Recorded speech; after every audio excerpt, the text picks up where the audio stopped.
Hey guys, what's going on? My name is Adam, and welcome to How Do I Titanfall. This is a series where we'll focus more on how to be better at the actual mechanics of the game versus just quick tips here and there. Today we're going to be talking about Titans. Now, I have thought a lot about how we need to approach this, and I thought about doing an individual video for each one and talking about all their different strengths and weaknesses.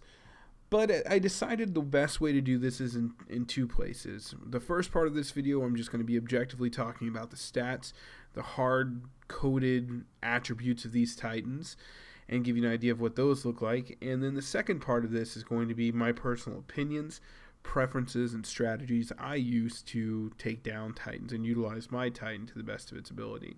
So, I guess the place to start on this is what Titans are. Obviously, everybody knows these are the giant robots in the game. They're not actually robots, they're exoskeletons that you can control as a pilot. That's the purpose for you because you're going to be piloting the Titans. A few key things to know. If you're at the very beginning of a game, the first initial Titan build time is 4 minutes. After that, each consecutive Titan that you get is only 2 minutes. Sometimes when you join into the middle of a game, a Titan build time is only 2 minutes as well. There are also different ways to reduce your Titan build time, such as the Most Wanted burn card, which hands down is my favorite burn card. That releases 20 seconds off your build time for every bullet hit you get on an enemy pilot. Definitely a lot of advantages in the build time and a lot of things you can do to kind of help with that. So let's talk about the 3 Titans that you get in the game. First is the Atlas Titan. It has 8,000 base health. It's the second fastest Titan in the game, and it also has 2 boost charges with a melee damage of 1,000. The core ability on this Titan is the damage core.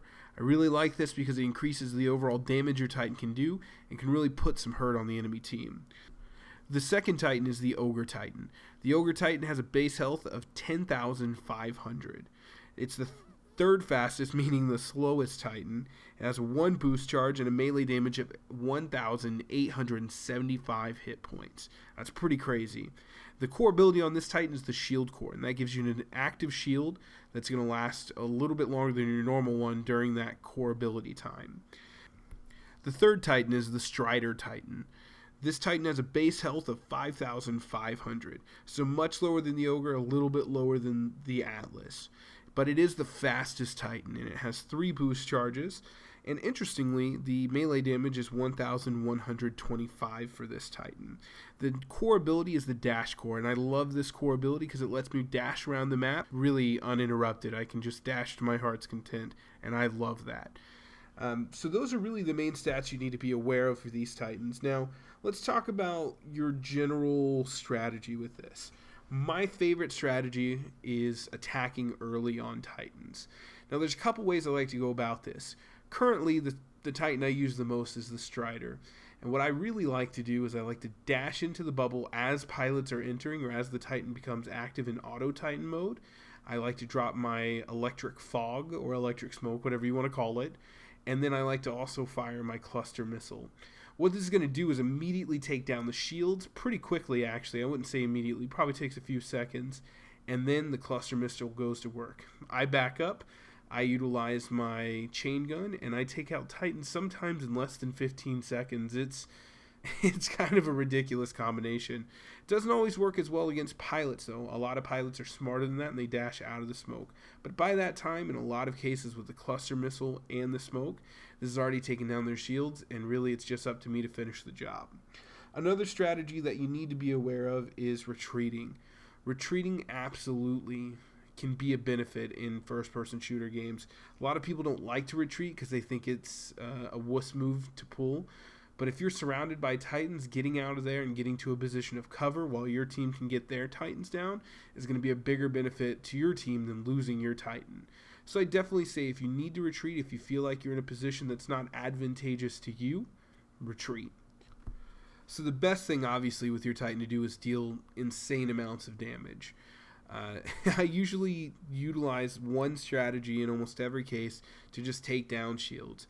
If I don't have my electric fog, what I like to do is I like to use my ordnance, whether that be the slaved rockets, the rocket salvo, multi-targeting system, or the cluster missile, to attack the enemy Titan. A lot of times that'll beat down the shields pretty heavily, and if I'm firing my gun at them at the same time, it's not going to take very long to get those shields down. That leaves them vulnerable to attack. And really where you want to attack Titans is the bright glowing red hotspots, I'll call them. Those are really the weak points of the Titans that you're facing.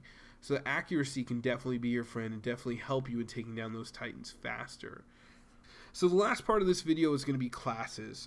I'm going to go ahead and just go over a couple of things I like to use in combination that really seem to help me in the game. Now, pretty much for Titan ability, I don't see a more useful ability than the Electric Fog. A couple of things I use this for is to create a smoke screen to help myself retreat if there's a situation where I'm getting locked onto by like a multi-targeting system or things like that with an enemy Titan, or a couple of them. I can easily drop that smoke screen, retreat out, and they can't hit me the same way.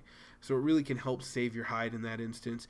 It's also a great tool for getting pilots off your back. So if you feel like you're getting rodeoed, just drop that electric smoke, and I crouch a lot too, so they think I'm getting out of my Titan.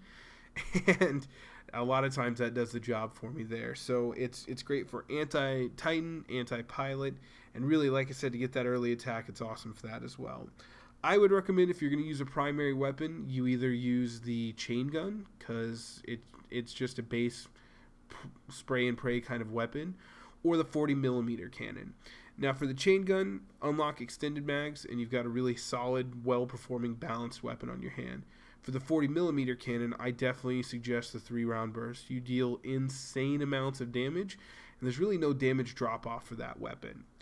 Now, for your, I guess, ordnance, you'd say, I always will suggest two things. The multi-targeting system is absolutely insane, and I 100% of the time will suggest using that, unless you have a different goal. If you're trying to take down Titans easy, or take down pilots or grunts or things like that, the cluster missile can be your best friend. It's an insanely useful tool, and it's really good at clearing out areas where groups of enemies are bunched up, so I suggest that as well. So that's really it, guys. If I'm going to leave you with one final thought, I recommend if you haven't had a chance, play the campaign, beat it, and try the Strider Titan. I truly, truly love this Titan. Sometimes it's a little outmatched by Ogre Titans, but it really is fun to use, so I suggest checking that out, guys. So I hope you guys enjoyed this episode of How Do I Titanfall. Once again, my name is Adam, and you guys take it easy.